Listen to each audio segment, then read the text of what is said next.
நாங்கள் தீய சக்தியும் இல்லை, தூய சக்தி இதை பற்றியெல்லாம் கவலைப்பட மாட்டோம். ஏன்னா எங்கள்கிட்ட இருக்குது மக்கள் சக்தி. அவருக்கு மக்கள் சக்தியை பற்றி தெரியாது. சினிமா வசனத்தில் தீய சக்தி தூய சக்தி என்று பேசியிருக்கிறார்.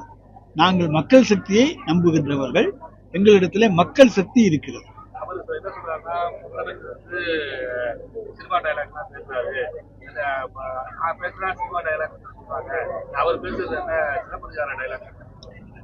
அவருக்கு சிலப்பதிகாரம் தெரியாது, ஒன்றும் தெரியாது.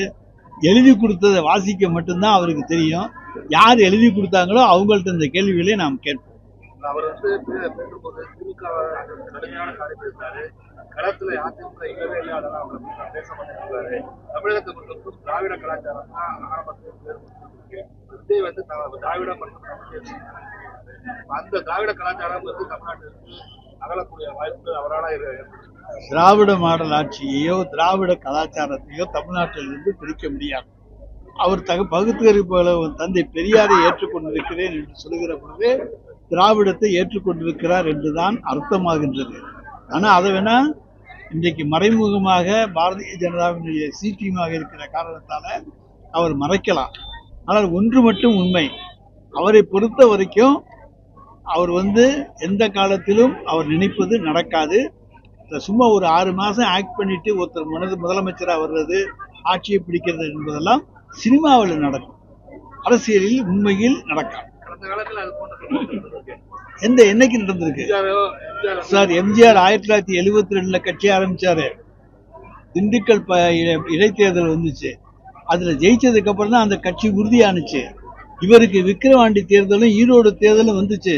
அந்த 2 தேர்தலில் நின்று தன்னுடைய பலத்தை காமிச்சிருந்தாருன்னா இன்னைக்கு அவர் பேசுறதுக்கு யோக்கியதை உண்டு. 2 தேர்தலையும் புறங்கட்டி ஓடிட்டாரு. அந்த தேர்தலை பத்தியே கண்டுக்கல. எம்ஜிஆரையும் இவரையும் ஒப்பிடவே முடியாது. அதனால விஜய் ஒரு காலத்துல எம்ஜிஆராக ஆக முடியாது.